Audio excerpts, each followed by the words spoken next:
Before the show, we'd like to thank our sponsors, Beef, Beefmaster Educational Endowment Fund. Thank you for what you're doing for the breed and for supporting us.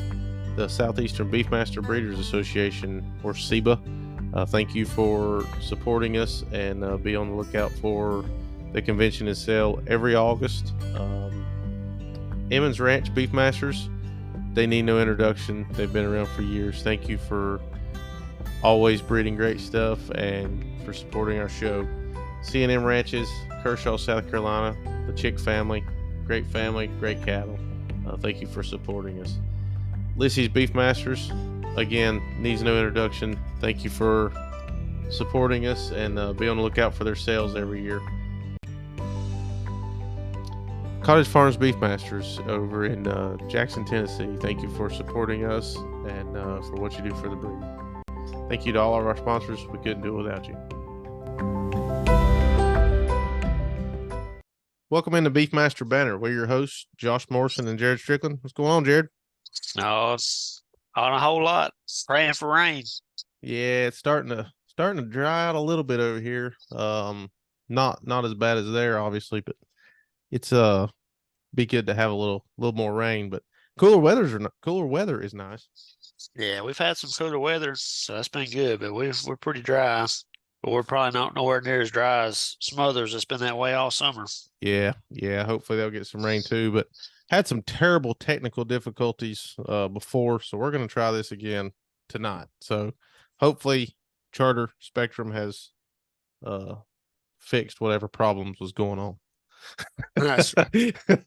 But tonight we have David Holloway back on from Next Gen. How you doing, David? I'm good. I'm really good. Thanks for having me back again, guys. Looking forward to the discussion tonight. Well, we fall, really appreciate you. It's turning fall, and so that's nice. And it's good to see the seasons change. It's not going to be long. It'll be wintertime for you, though. Won't be long. You'll be shoveling snow, something I hope we don't do around here. But, it just comes with the territory, I guess. It does, don't it? It does. Those nice summers have to come with something bad. That's right. Yeah, exactly. But no, we appreciate you coming back on. I know we talked back in January. We talked about kind of what we thought the cattle markets were going to do this year and the commodities and things like that. And it all seems to be pretty much true and holding true so far, doesn't it? It does. I think from when we talked last time, the biggest surprise has been in the cattle market and how much more it's gone up than I thought, and even most of the market thought. And not only went up into the spring and summer, but has stayed there. I mean, as we head into the fall here, the market's been exceptionally strong and has certainly outperformed expectations this year for sure. On the cattle side, on the grain side, I mean, I think, from a directional standpoint, certainly, market's done kind of what we thought it might from the standpoint of, we were at or near the highs, and feed costs have come down in most cases. Obviously, some places got still really high hay prices. Some places are looking at record high hay prices, but for the most part, even hay prices have come down too. So yeah, we'll get into that, I'm sure, later. But well, we figured you did such a good job forecasting. We just had to get you back on here, let you brag a little bit. Well, you're being way too generous, but thanks for having me back. It was pretty good. No, I mean, a few episodes. Well, I guess it would have been on the last episode. We talked a little bit about the cattle markets, just Jared and I, and just kind of what our take on them was, which obviously, we feel like that it's going to be there a long time. Some of the studies that Jared has from the state, it look very promising. What's your take on the current cattle markets and what we're looking at moving forward? I'd say, let's just kind of maybe step back and take a look at a little bit what got us here, and going into Q4. Obviously, I think the market's well supported now. I think it stays steady to higher, for most classes of cattle. if not all of them. I think feed yard marketings are going to be lower going into the winter, obviously, as we come off of seasonal highs. That's supportive to cattle prices from a supply standpoint. Cyclically, obviously, numbers are going to come down. We'll get into that a little more detail on that in a minute. But, I think here in the short term, again, we're getting some rain in the southern plains. Has been exceptionally dry there for a long time. This will be the first really good start to the winter grazing season they've had in years.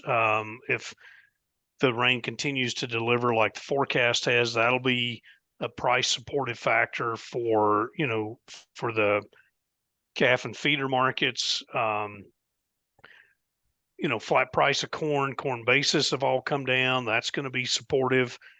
Deferred live cattle futures board is at all-time record highs. We haven't got $2 yet, but we're very, very close to $2 in those fat cattle deferred contracts. That's sure helping out. Feedlot closeouts, running $300 to $400 a head positive now. I think that makes it a lot easier to take some risk on some cattle. Cattle feeders have got equity to put back into feeder cattle, so I think that's a big supportive factor. And then the big surprise for the whole year really has been how exceptionally well beef demand on both wholesale and retail level have held together and have, what I would consider wildly outperformed expectations going into the fall. So I think, any breaks that we might get are going to be, fairly short-lived. I think the biggest risk to the cattle market right now is a macroeconomic slowdown. And we'll get into that probably some more in a little bit in some more detail, but I think that's the risk. But cattle fundamentals on their own for all classes of cattle are pretty good right now, I think, going into the fall. Well, that's really good to hear. Me and my partner have been buying some 4-weight calves. Finally got some put together. So hopefully they're going to keep going up or at least stay steady. It sure looks like it. One of the things is, I wanted to talk a little bit about, we can do this later if you want, but the fat cattle market has, well, let me just stop right here. You guys want to jump into some of this longer term stuff, or you want to just kind of, That's fine. I mean, I didn't know how close you wanted to follow your questions, because I did type up a few bullet points on each of the questions, but this is something I want to talk about, guys, and I know you can edit around this, but one of the things, let's see, let me go over here when we talk about these markets, what do producers need to take from them, and you can cut and splice this however you want to. So, one of the things, the market's sending a signal for ranchers to produce more beef. That's higher prices, hopefully more profitable production. I think there's a lot of upside potential in the feeder market and the calf market, much more upside even in replacement females. Just for instance, in the last 2 years, fat cattle prices have doubled.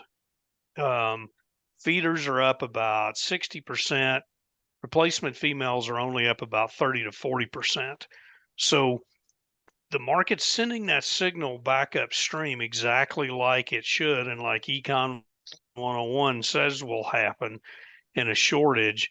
And so I think that means that, those classes of feeder cattle, those 4-weights you're talking about, Jared, the value of those should continue to go up from here over the next 2 to 3, maybe 4 years, depending on obviously how things unfold. But if you hold demand constant, we know supply is going to get cut a lot more. That's one of the things that we've seen, again, as a surprise through the summer, is female liquidation has continued at a much bigger, more aggressive pace than what we would have expected. A lot of that was because of the drought that we didn't see continuing. So we just keep digging that hole deeper and deeper. That's putting more heifers into the supply chain now. They're going to town. They're not staying on the ranch. They're going to the feed yard. That's kept the feedlot inventories up. But we're just borrowing ahead from the future. And I think that means a lot of upside going forward. And we can get into the question on timing on that, but I think that's a good thing. You're getting some 4 weight spot. I think that'll be a good trade for you.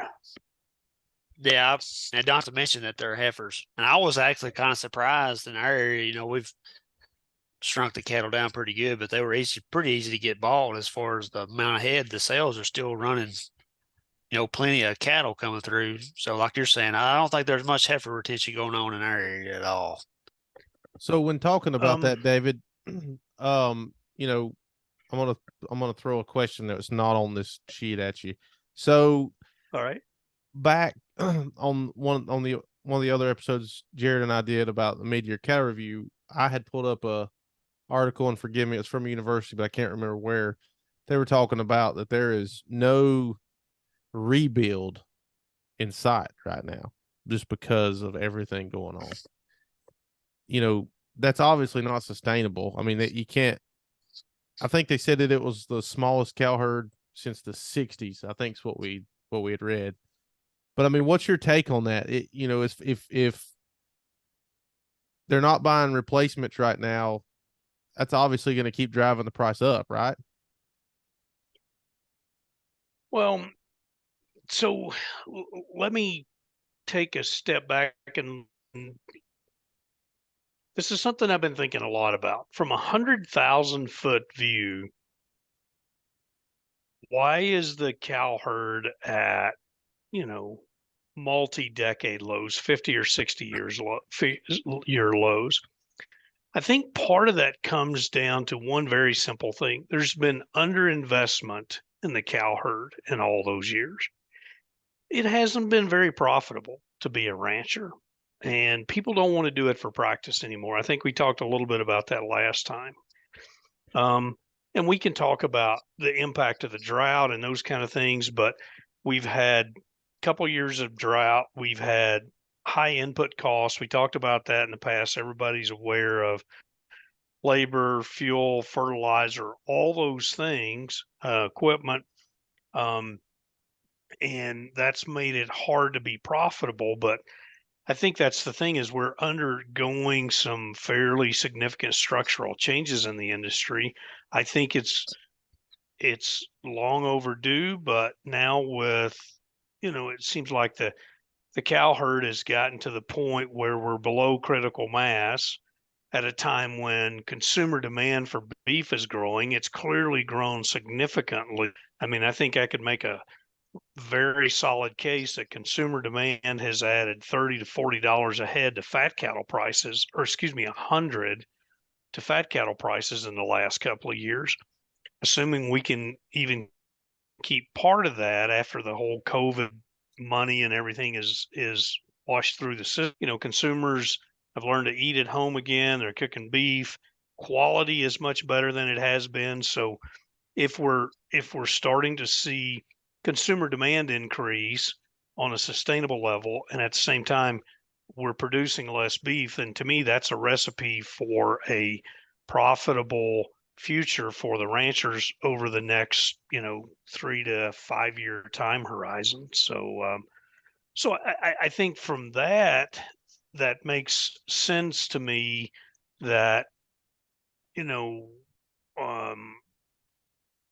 a good time to take some risk from the standpoint of, we're at the very tail end of that liquidation, Josh, that you mentioned. Maybe, we're starting here anecdotally in some spots. There's some heifer retention beginning to take root. One of the things that I watch is, looking at some of the slaughter data and whatnot. Obviously, there's still a lot of, or liquidation is still at very 2-decade high levels, and sending heifers, a percentage of heifers to the feed yard. But when you look at replacement heifer prices and calf price, there's some big divergence going on there. And what that tells me is we're probably at the end of the puke, and we're starting, some people are starting to begin to hold some heifers in anticipation of this herd rebuilding and trying to take advantage of these prices. One of the questions is this fall, how much of that do we see? Probably not much for a couple of reasons, right? One, there's still, drought in a lot of areas. Hay prices are still high. Water may be an issue. And then the other thing is, how much debt do producers want to pay down by selling this year's calf crop? And then seeing what next year brings. My guess is we really get that ramped up next year, assuming El Nino brings us some rain this winter, calf prices stay high, uh, some debt gets paid off this year, and I think you could really, start to see that accelerate next year. Sorry, I probably rambled a little bit there. Sorry, Josh and Jerry. Oh no, that's perfect. Good explanation. Kind of explaining it how you see it. And it makes a lot of sense. When that rain starts falling, I kind of agree with you. I think that's when things will really start jumping as far as keeping heifers back. I've just talked to a lot of farmers, ranchers around here that, selling them heifers this year while prices were high, kind of help them get out of that hole, or if they were in one, or, after about 5 or 6, 7 years of not making any money, it's nice to make a little money. So they send it on to town. Yep. As far as, and again, this is another one that's kind of off the sheet here, but I know in the beginning of the year, we kind of talked about overseas, China and those places. Are they still buying the volume that we expected them to buy, or are you able to tell anything about that? Yeah, so that's been one of the things that, has um, everything's a surprise, right? When you're looking at the future. But one of the surprises this year is how much export market has actually slowed down. Um, China, Hong Kong, Taiwan, Korea, South Korea, Japan, all those markets have been slower than what they were last year. I think, three things come to mind right off the top of my head. One is China hasn't recovered from COVID like we thought. They're, having some issues. Their economy's slowing down, you know, probably more so than some of the other major economies. Then you've got record high beef prices on top of that, and then a US dollar that has firmed and has gone up significantly. So the demand side probably isn't there that it, or certainly isn't there than where it was, a few months ago. Exports have slowed down from a standpoint of total dollars and in volume. But I think that and that may not come back anytime soon, particularly when you've got, a very large resurgence in Australian beef production. They're in a drought right now again, so they're selling a lot of beef. So that's pretty good competition for beef into Asia, particularly. But with all of that being said, I mean, those markets are still decent. They just weren't as strong as they were or have been over the last 2 years or 3 years. Still selling, 11, 12% of the beef that we produce here in the States still continues to go to the export markets when that's been up around 13 or 14%. Even though it's slowed down some, we still have wholesale beef values in this country that are over $3 a hundredweight for choice, which is very near the all-time highs. So, again, I think that speaks a lot to the level of domestic beef demand here and how good that's been. Yes, we've had 4, 5, 6% decline in beef production here, but the cut in production isn't what has gotten us to this level in beef prices. It's been the demand side that has increased so good and has been so strong to help lift beef prices and then ultimately cattle prices too. Just kind of looking into the rest part of the year going into harvest. I know we kind of put on the list here and talk about commodities. I guess changing gears a little bit. You know, that's a big part of inputs in cattle is feed and stuff like that. How's the harvest looking, I guess, from what you're hearing, and what's your take on prices going into the fall and spring, and maybe a 24 outlook, on crops. Sure. Well, from where I sit, things look good for cattle producers. Looks like feed costs they've come down and they're going to continue to come down into next year. I mean, I think we're making this transition from very tight corn supplies. And, that has a lot to do with all the other feed costs. We're going to, on corn, we're looking at roughly a 2.2 billion bushel carryout for new crop. That's basically double what it has been. It's it's going to be multi-year highs. So I think as we look, into harvest here, we're refilling the pipeline. I mean, prices have come down a lot. I was just looking before the call. This time on this day last year, the national average corn price was about $7 a bushel. It's on Friday, it was $4.54. So we've come down about $2.50 in a year. Now, 454 is still high, but when you look historically, with a 15% or so stocks to use ratio, or 2.2 billion bushel carryout, you're looking at, corn prices that average in that $3.50 to $4, $4.25 range. So there's still a lot of downside. It probably takes us a little while to get there because the pipeline, again, is so empty. We're refilling that. And that'll take a little while. I think the other thing is as we get into harvest, as everybody knows, we had some hot, dry weather in August and September in the Corn Belt. So yields are a question. So I don't think we're going to take a ton of risk premium out of the market until we know more about that. But from an overall perspective, corn looks to be in transition from shortage to surplus. That should mean lower prices. There's plenty of grain on the world markets. South America's, fierce competition for us. Soybean crop is not huge here. Meal proteins, are still pretty high levels, but, maybe not going any higher for now. Ethanol production is good. That should help distillers' grains. Hay, look, everybody wants to talk about hay prices. I mean, if you're in Central Texas, obviously, that's a horrible discussion that nobody wants to have and is not going to change anytime soon. Other parts of the country have seen hay prices started to peak and come down. Obviously a lot of seasonality there, but again, if we do get this El Nino weather pattern going into fall and winter, then we should be set up for, a good start to the spring haying season. And then hay prices, have a good chance of heading lower into next spring and summer, I think. So, and then the other side is you got fewer cattle to feed it to. So the demand side is not going to be as big because we liquidated more of the herd.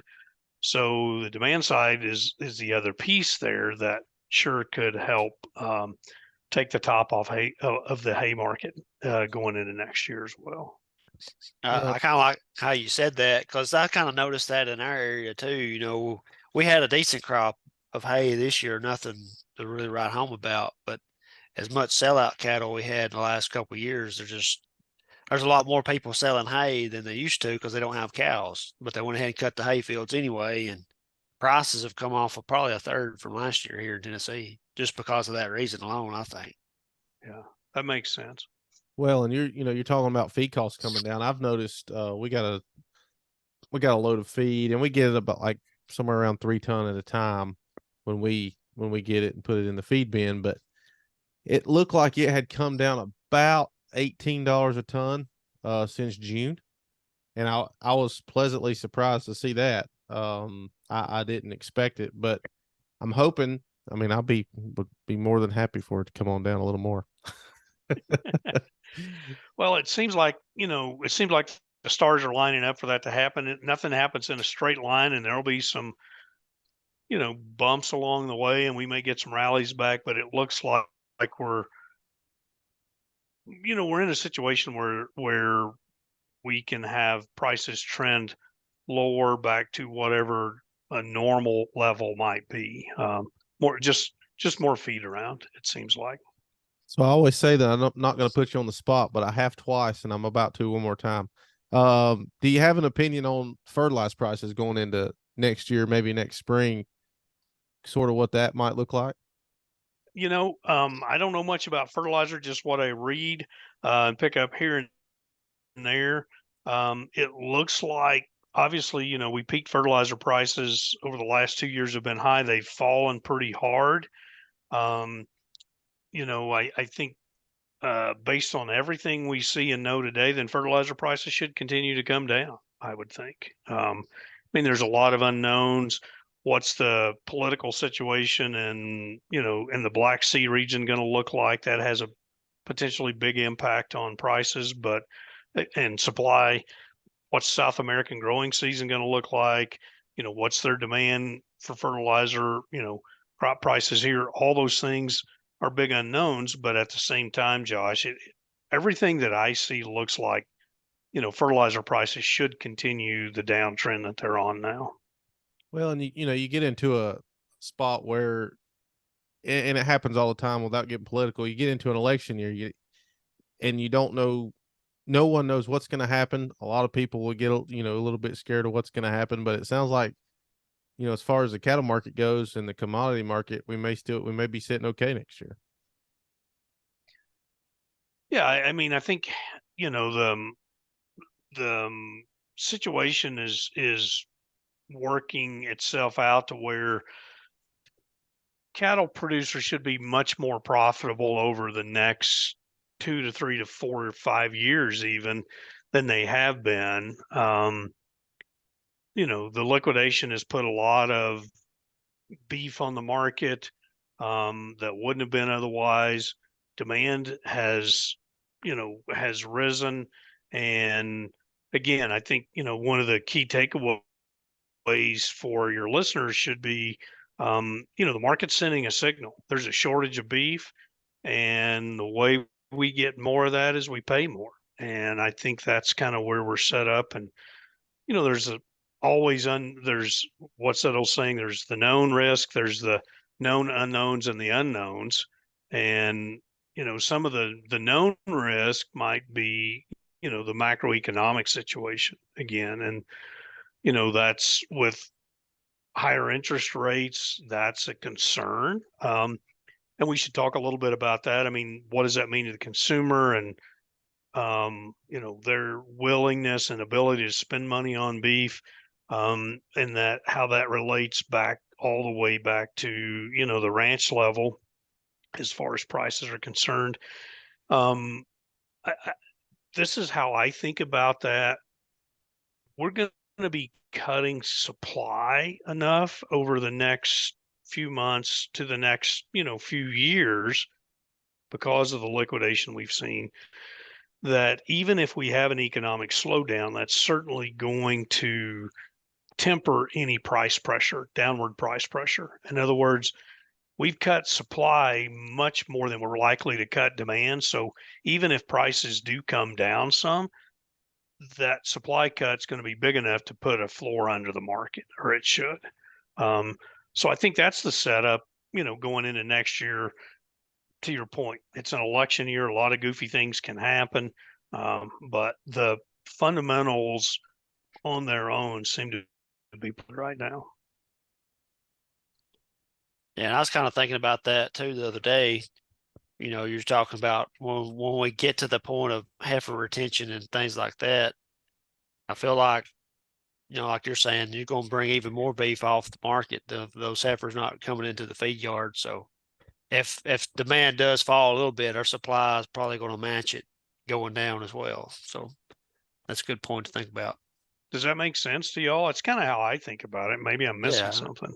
No, I agree with that 100%. Yeah, it makes sense the way you're explaining it for sure. I mean, I can kind of see it in our just our little freezer beef business that we've got. People are buying smaller amounts at a time and things like that. Almost like they're starting to feel the economy. I guess maybe inflation might be the word everybody talks about, but it's almost like you can feel they're starting to pinch pennies a little bit more than they were, say, last year, definitely the year before. Yeah, for sure. And I don't know how it is all over the nation. I mean, our economy here in the Carolinas has been great this year.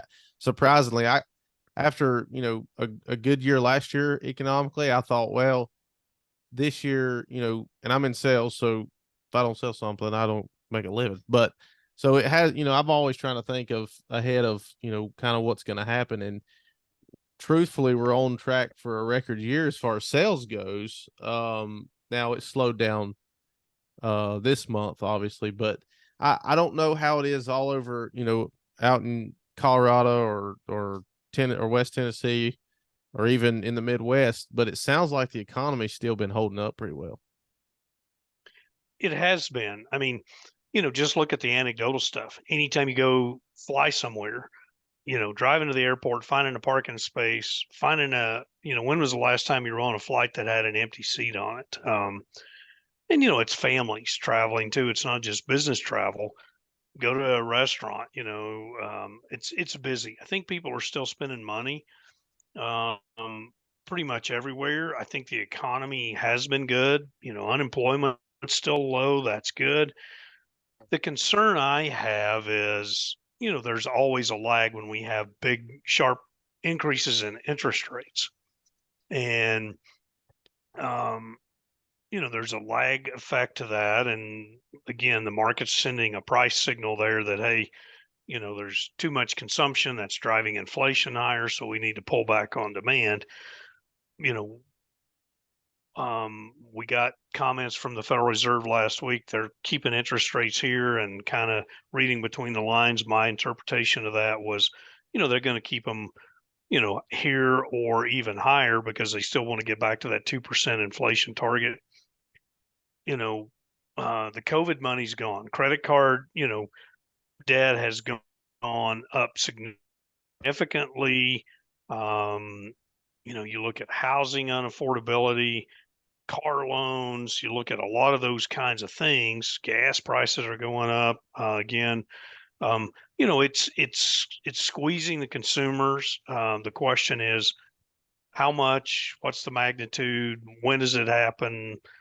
All of those things are unknowns going forward. It is the concern I have about the cattle market, but to your point, Josh, right now, things are still pretty good.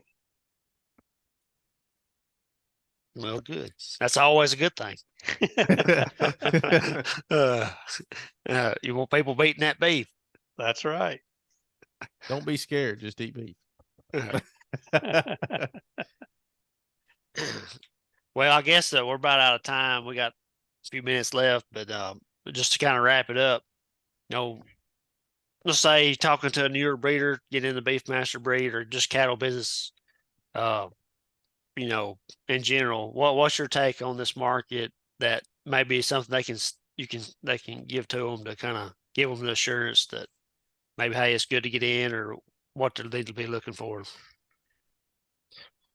So I have a few thoughts on that. First thing right off the top is take some risk. There's some early signs of the liquidation being over. Get the first mover advantage. If you got hay, if you got water, now might be a good time to start keeping some of those heifers or not culling as heavy on your cow herd. Take some risk. This window of opportunity that's coming here over the next few months to maybe a year or two, it won't last forever.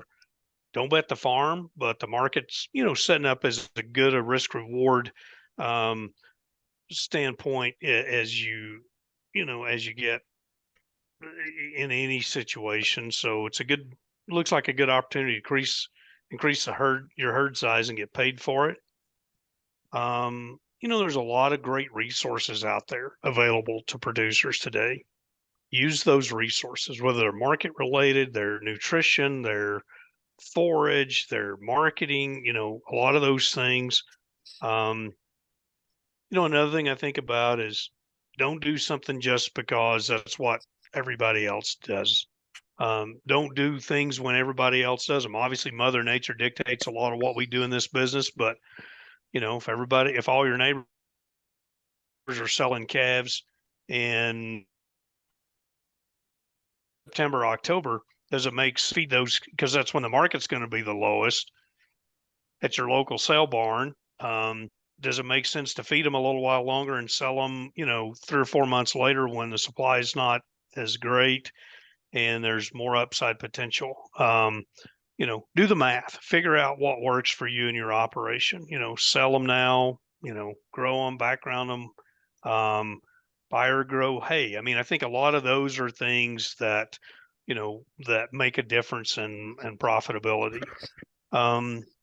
Another thing, I'm going to plug the Next Gen newsletter here. Efficiency. Bill Pendergrass and Doug Husfeld had, I thought, exceptionally good articles in the Next Gen summer newsletter. Bill talks about efficiency, about heterosis, how that the pendulum has swung so far one way in the industry over the last several years toward terminal traits. Think about those maternal traits. Back on the ranch, how efficient is the cow? And I think that's something that's really important, especially for new breeders. You mentioned Jared. Think about that. Again, there's resources out there to help with that. And then that goes into kind of one of the, I guess, the last thought that I have on that is, being a lower cost producer, especially for newer guys. Those are the guys who make the most money at the end of the day, are the lower cost guys. What helps me to be the lowest cost guy? So, I don't know if that helps, but those are kind of some thoughts in that along the lines of that question anyway. Yeah, I think that's a great response. There are a lot of things you mentioned there they can take away, and I kind of agree with that. Lower cost. I mean, know what you got in your cows. That way, you know what you can sell them for and see what you're making, or if you're losing. Yeah. Well, David, we really appreciate you coming back on. We know you're busy all the time with doing what you do, and you're really good at it. And we appreciate you coming on and sharing your knowledge with us and the folks of the podcast. So thank you a lot. Well, happy to do it. I'm as wrong as anybody in the markets a lot, but more than happy to share. I appreciate, appreciate you two guys, what you do. That's the great thing about our industry is I don't have a lot of original ideas of my own, but I got people like the two of you guys and a lot of the folks that listen to your podcast who are willing to listen and bounce ideas off and tell me where I'm wrong and all those kind of things. And I think that makes all of us better. So thanks again for the opportunity, guys. Let's do it again soon. Yeah, absolutely. Will. Maybe around the first year, we'll get you back on here and talk again. But we're completely out of time, and we appreciate it again. And we'll see you all in the next episode. Appreciate it. Thank you. Well, we want to thank everybody for listening to the Beefmaster Banner podcast. Please know that we are on Apple Podcast, Spotify, and we are on YouTube. Just search Beefmaster Banner. Please like, share, comment, and subscribe. We love hearing from you, and we'll see you on the next episode. Thank you.